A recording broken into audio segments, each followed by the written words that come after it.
What is going on, degenerates? You have Kyle and Cole from SpeedBets here, bringing you guys another NFL breakdown.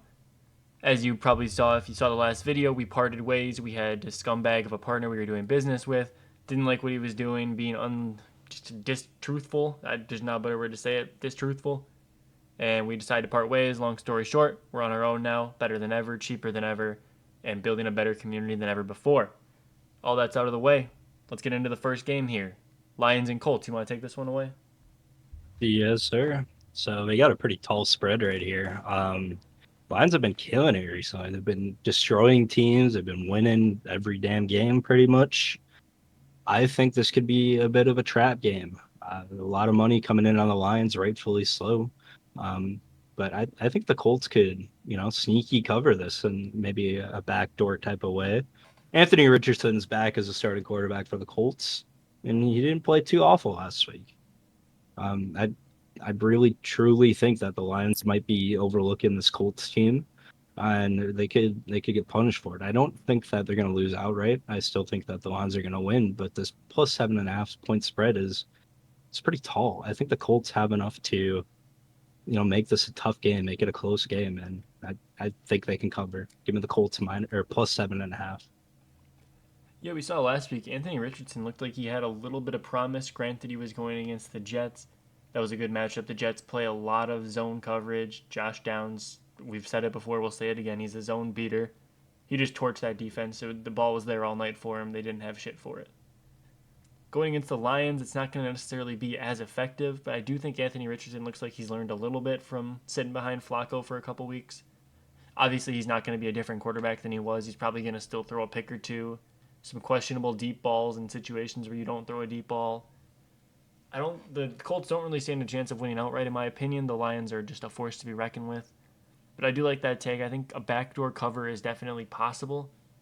If the Lions let up on the gas at all, which they haven't shown to be doing recently, which is what scares me for playing this, I'm not going to bet it officially.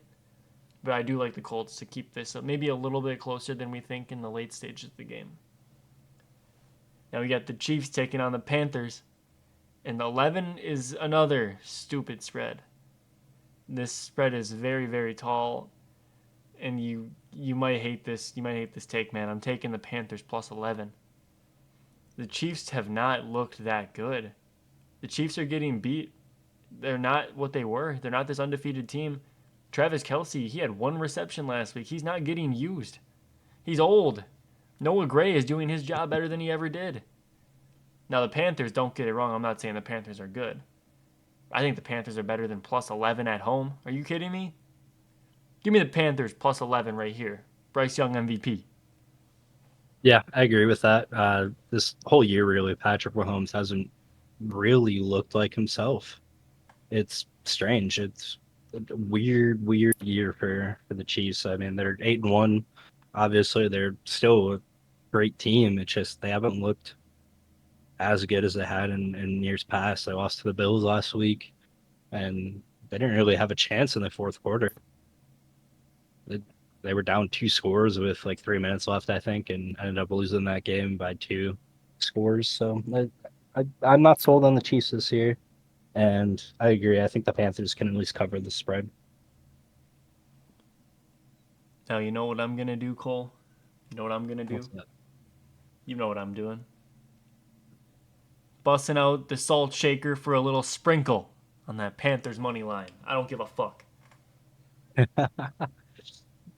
All Yeah, I right. mean the plus 470. That's really good odds, but definitely if you're gonna tail that, tail it light.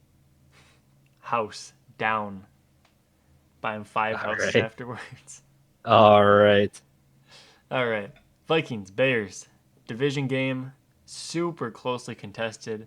The fact that the Vikings are 3-point favorites on the road is a little concerning to me because I think the Bears have been looking promising. They looked good against the Packers until the Packers just summoned some magic and just the history of beating the Bears to make that field goal go low so it was blocked. There were some talks about the rules the Packers may have broken by pushing their guys over the long snapper. I'm not going to debate this or that. I'm a Packers fan. I was happy to see it. But I think the Bears have a chance. I think the Bears can win this game outright. I think the Bears being dogs at home against a division rival is a trap. The Vikings have been looking great. Covered against the Titans last week like we knew they would. I really do think the Bears have a chance here. The division games at Soldier Field, Cole's going to tell you more about that. They're just always weird. This game feels like turnover city, super low over under, which means it's a close game in my opinion. Yeah, I can't pick against my Vikings. I just can't. I do think they're going to win. That could be bias. That could be legit analysis, but I do think they're going to win. The problem is, as Kyle mentioned, every single game between the Vikings and the Bears at Soldier Field in Chicago has historically just been a weird game. Uh, it's just strange. There's something about it, something about the energy. I don't know. It's always a weird fucking game. Whoever wins usually wins in the stupidest way possible. There's a lot of penalties, lots of turnovers, just lots of bullshit going on. However, I think the Bears they're in turmoil right now. They've lost a few in a row. They're not looking good. That offense is pretty anemic, to be honest. The players are losing faith in their coach. I don't really think they want to play for Eberflus anymore. I think all of that can point to the Vikings coming out of Soldier Field with a win. Weird or not, I think the Vikings defense it's going to be a lot to handle for Caleb Williams. He's a rookie quarterback, and Vikings have one of the top pressure rates in the league. They like to blitz. They like to put the quarterback in an uncomfortable position, and I don't know if Caleb Williams will have the mental fortitude to keep up with that and to actually put together drives consistently against this team.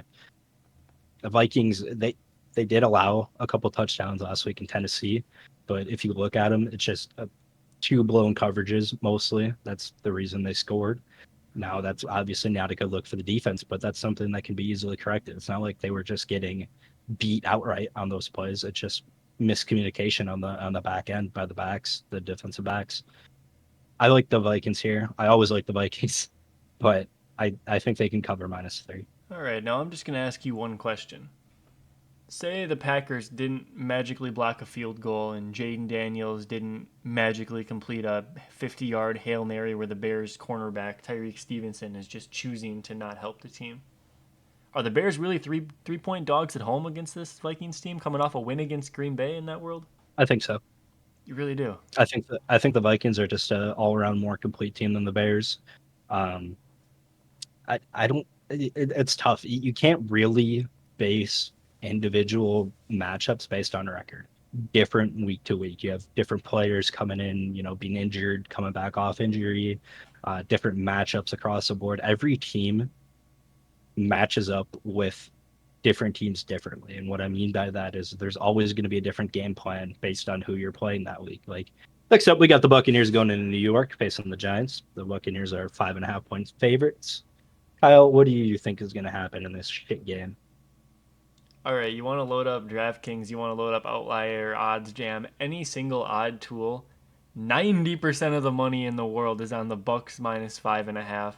It's like 93% on the Bucks money line. You know what I'm doing? I'm zigging when they're zagging. Give me the Giants +5.5. You got Tommy DeVito taking over for Daniel Jones, and I think this line is an overreaction to that. Last year, Tommy DeVito didn't play too wonderful, but he has some experience under his belt. Now he's got a whole another half of a season sitting behind Daniel Jones, albeit he's probably not learning nothing he doesn't already know. But last season, he had a decent touchdown to interception ratio for a quarterback who had never played before. Just coming in, taking over midseason, a team he doesn't have chemistry with. 8 touchdowns, 3 picks. That's not a bad look. I vividly remember him torching my Packers on the ground as well, so he's got a little bit of mobility on him. Now, I think this Buccaneers team, they've been a team that's interested me all this season. Against the Ravens, they pretty much limited Derrick Henry until just the last kind of, like, what was that, the 6, 7 minutes of the game when he got one breakaway rush and a touchdown?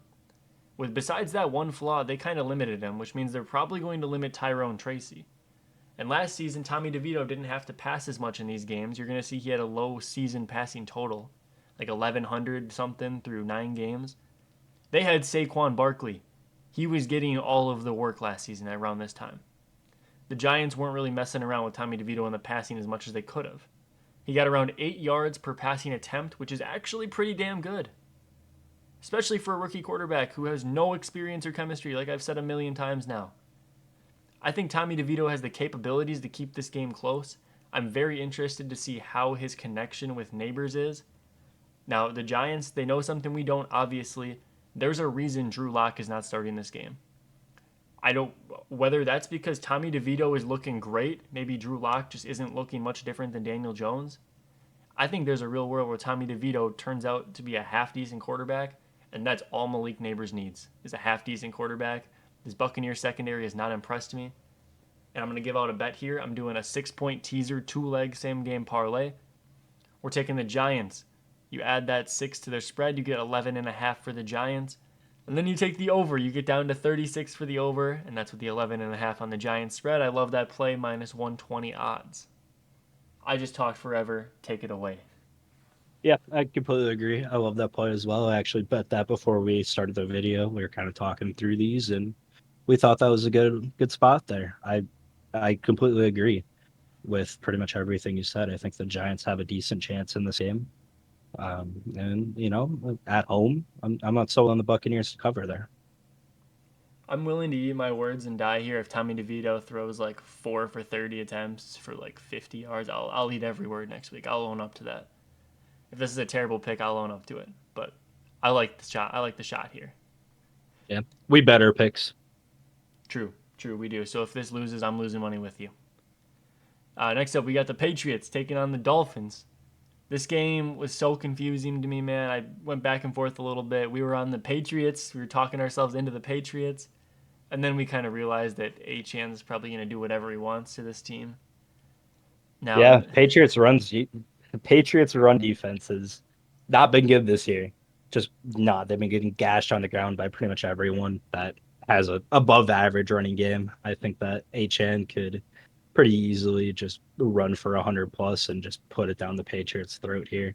And I don't think it's going to be a particularly close game if that is allowed to happen. I think that the Dolphins, they get the ball, they probably score on their first drive, field goal touchdown, and from there on, they're going to be playing with the lead. They're going to be able to grind the ground game and run some clock off. I like Drake May a lot. I really do. I don't think the team around him is there yet. And I don't think they're going to be able to compete with a division rival going into their home stadium. I like the Dolphins -7 here. no, we do have to be careful picking a game outcome based on one stat, like the rushing stats. Last week we tried that. We were talking early in the week about the Browns and how the Saints' rush defense is like the second worst in the league, absolutely terrible, getting gashed every single week. And then they somehow allowed less rushing yards to Nick Chubb than the Ravens did. So, you win some, you lose some with this kind of strategy of looking at stuff like that. But I think Achan's been getting a lot of usage. Tyreek and Waddle have not been getting the usage they deserve as players of their caliber. And I do think the Dolphins are going to win this game on the ground. Next up, we have the Titans going into Houston. Got another divisional game here. And Texans, they just beat the shit out of the Cowboys. It wasn't particularly close. Cowboys are a dumpster fire, but we'll get to that later. I don't think the Titans are very good. I mentioned earlier that the Titans they scored a couple times against the Vikings, but that was really just blown coverage. Just a miscommunication by the defense. Wasn't really anything special that the Titans were doing there. I think that Texans are just a much more complete team in all three phases, and they're gonna absolutely lay out their division rival here. Now, something a little interesting. I was just kind of looking at the matchups between these two. In 5 straight games head to head, they have not come anywhere near this over under total. They've gone under every single time. Last season, we saw the Texans just kind of stomp them out 26-3. And then, games before that going to overtime, just super close within a score. With the exception of that last game, the Texans have never covered this spread, but obviously the Texans are a much different team this year. They have a lot more weapons. Nico Collins back there. I think the Texans can get it done. They're going to cover this spread this year. The Titans have been a huge disappointment. Obviously, if the passing game isn't working, Mixon is always there. That guy's a beast coming off a 3 touchdown game. And All that one, by the way. Well, we called 2 touchdowns, but yeah, didn't have I'll the take balls it. for 3. But Next up. Another division game. We got Dallas going into Washington. Commanders are favored by 10.5 points. I think that's a pretty crazy spread, but as I mentioned earlier, the Cowboys are a dumpster fire. Um, they're not good at all. The coaching is trash. I was watching that game last night. Recording this on a Tuesday. I was watching the game and I was just confused by some of the play calling and some of the decisions that were made on offense for the Cowboys. They're running in weird spots. They weren't really getting CD the ball consistently until later in the game. I don't know. I don't know what's going on there. I don't know if that's due to Cooper Rush just being limited with his talent, which is almost certainly the case, or if Mike McCarthy is just a dumbass when it comes to game management and how to actually run an offense, which you as a Packer fan probably think it's the latter. Yep. Um, I don't like the Cowboys. Nobody likes the Cowboys, but they're just a bad team through and through. They can't run the ball either. They legitimately cannot do anything. I think the Commanders will destroy the Cowboys. Give me that minus 10.5. Yeah, I mean, last year, if you would have told me straight up the Commanders would be 10.5 point favorites over the Cowboys, I might have actually had a stroke. This is ridiculous to look at. Never thought we'd be here, but here we are. And yeah, man, I hate to say it, I'm taking the Commanders. I mean, their ground game, I think, is where it's really going to shine. We just saw what Mixon could do against that team. CJ Stroud didn't throw a single passing touchdown. I think Jaden Daniels, we've been taking his under on rushing yards. The Cowboys are giving it up to these rushing quarterbacks. Both Jalen Hurts and Lamar Jackson both went way over the totals. I do like that. I think we're going to get some Eckler receiving yards. We're going to get some Brian Robinson rushing yards. I think it's just going to be a heavily grounded attack here. I think the way they do win by 2 touchdowns here. Next game up, another divisional game. Broncos and Raiders. Broncos sitting at 5.5 point favorites. And I mean, I think you just got done yapping earlier about how every game is different, but I think you look at that last Broncos game and you're kind of like, holy shit. Give me the Broncos all day. I agree. I did not expect the Broncos to do what they did last week. I actually bet on the Falcons last week. I wasn't sold on the Broncos. I thought the Falcons could go in and win that game, but obviously they didn't, and they got absolutely embarrassed in the process. Kirk Chains got pulled actually for a Penix towards the end of the game. Cashed our under, Um, by the way. yeah, good bet there. Yeah, I think this Broncos team is legit. Sean Payton actually figured out how to coach for once. He's got the players behind him. He's got Bo Nix playing well. Yeah, give me the Broncos minus 5.5 all day. Next game up here, big one for me as a Packers fan. We have the Packers and the Niners. Packers sitting as 2.5 point favorites. You probably wouldn't have predicted this last year either. These lines are backwards. But I am going to take the Packers to win this game. Brock Purdy coming in No way. a little banged up from last week. Nick Bosa also missed a few snaps there. He's a little banged up. Both are considered day to day right now. Obviously, we said earlier we're recording this on a Tuesday, so we don't know the full status.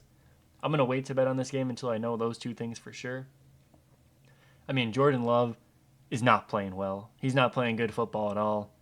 He's making mistakes that he shouldn't be making, but the Packers are somehow getting away with it. I'm all in on this Packers fraudulent playoff run. I don't think we should be as far as we are right now. These games that we're winning, we just shouldn't be given how Jordan Love is playing. But the team overall, I think they're good enough. I think Josh Jacobs is in for an okay game, nothing too special. I just think the Packers are going to be okay enough to run the ball down on these 49ers. And just, yeah, give me the Packers, man. That's probably a very biased take, but I think the Packers beat the Niners in the regular season. Yeah, generally that's how that goes. The Packers always lose to the Niners in the playoffs, but it seems like in the regular season they can at least beat them then. And with those injuries, is if those stay consistent throughout the week and they're not able to go, then I'd like the Packers here as well. Next game up, we have a heater. Last game on that 3 p.m. slate, we have the Cardinals and the Seahawks. 1 point spread. Seahawks at home, the favorites. And I'm leaning the Seahawks. I think Geno Smith has been itching to ball out again. We saw a couple weeks ago against the Rams. I think the Rams and Cardinals have comparable secondaries. That's kind of just a weird thing to compare, but I think they're very similar. And he balled out. I mean, he did throw 3 picks, but he threw for 300 yards and 3 touchdowns. I like Geno Smith a lot here. I think he's been hucking the ball. Seahawks showed they're able to dig deep last week. Is this just a battle of the two teams that beat the 49ers earlier? Yeah, that, I mean, that's crazy. another division game on the slate here, and this, like Kyle said, it should be a banger. Couple great 3 o'clock games actually this week. I like the Seahawks as well, but I'm a huge fan of the Cardinals as well. I mean, it's going to be a close game as the spread suggests. It's a divisional game, and both teams are pretty solid. I do like the Seahawks to come out with the win, but I would not be surprised in the least if the Cardinals actually pulled this one out. Eagles, Rams, another game we're very split on. Cole's going to go on his tangent about Nick Sirianni. Then he's going to pick I against the fucking Eagles, hate that guy. get Give me the burned. Rams. Going to get burned for the 5th week straight. It is what it Nope, is. Just nope, picking nope. against him out of pure hatred. The Eagles secondary is dog shit. Buddy, you want If to talk about the you Rams if you secondary? don't care, I don't care. If you think that the Eagles can lock down Puka Nakua and Cooper Cup for 60 whole minutes, you're mistaken. Matt Stafford's gonna fucking light this team up, light this trash ass defense up. He's gonna put up points, and the Rams are gonna come out with the win. The Eagles are trash, straight up fucking trash. Prop lock of the week, Devonta Smith over on yards. The Rams are the number one team in the league at giving up yards to wide receiver twos. Stat check that pussy. I'm not even gonna break down. There's no arguing with Cole on this one. He fucking hates the Eagles, so we'll let him have the Rams pick, but just know that I'm leaning Eagles personally. Yeah, fuck you. All You're right. gonna lose, and you're gonna eat shit. All right, guys. Now, some feedback we've gotten on these videos is that we give out the props, we give out the picks, we'll be talking in the Discord, we'll be bragging about picking something right, and then guys just they don't pay attention, man. These people just don't pay attention to what we're saying in the video. They're just watching to watch it. They're gonna look at the game, but they're not gonna listen to what we're saying about the players, or they're not gonna inference what we're saying about players based on what we're saying about the games. So I thought I'd give you some props here. These are by no means official plays. If you're in the VIP, don't go rush to lock these in. These are just some ideas that you can use based on what we said. I put very little on all these plays. I flexed every single one of them. I'm just going to walk you through them really quickly before this video ends. We have Tommy DeVito, higher than 0.5 passing touchdowns. Obviously, you know we picked this game to be close. We said Tommy DeVito can have a good showing. I think 0.5 passing touchdowns is a nice little square there. And then Darnold and Williams going head to head. We said that game's going to be a turnover fest. We're banking on such. Devon Achane, we said he could rush for 100. We're taking his rush plus receiving at 100. It's a little bit of an alt line. I think it's like a 0.89 X payout or something. His regular line's like 112, 110. I just like that line. I like this spot for him. Going against a really soft rush defense, his usage is high. I think he's going to pass that. Pass that. He's going to pass that, and he's going to cash that. Calvin Ridley, this is what we were saying about that Titans game. We think it's going to be a little bit closer than people think. Will Levis is able to do some things. Ridley's his number one guy, cashing this line every single week. Then Bo Nix, the Broncos, going against the Ravens. Super nice matchup for him. Soft defense. Bo Nix is going to light them up. Brian Robinson Jr., Commanders, they're going to be playing with a giant lead. Brian Robinson's going to get some crazy usage. 68.5 seems like a gift. Jordan Love, higher than 0.5 interceptions, guys. This is a free square. If you're not betting this every week, you're not winning. Geno Smith, higher than pass yards. We talked about how he's been balling out a little bit. He's been slinging the ball. Receiver room's looking nice. I think he has a good matchup. Jalen Hurts and Devonta Smith. We were just talking about how shit that Rams secondary is. Jalen Hurts is going to absolutely torch them. They give up so many yards to wide receiver twos. It is impossible for Devonta Smith to not get in the end zone. And then Chase McLaughlin, we talked about that game being close, going to be contested by kind of what's going to happen at the end of the game. I think he might get one before halftime and then one to close the game out. Now, back to the video. Anyways, that's it for this week. We're gonna have a video up for Thursday night, and we're gonna have a video up for the Monday night game eventually. As you guys know, like we said, we split off from Sal. He was scamming people, making the Discord just an overall worse place. But luckily, seems like we got everyone that has been active, and everyone seems to be cool with it right now. We're winning the first 2 days without him. We actually almost swept both days. We're Can't on a complain there. nice little hot streak here. Kind of getting that monkey off our back, so to speak. And yeah, it's a fun time in the Discord. Make sure you guys join. The link will be in the description. And eventually we will have VIP going up. We're going to have it set at $10 a month. That is a third of the original price that we had it at with Sal.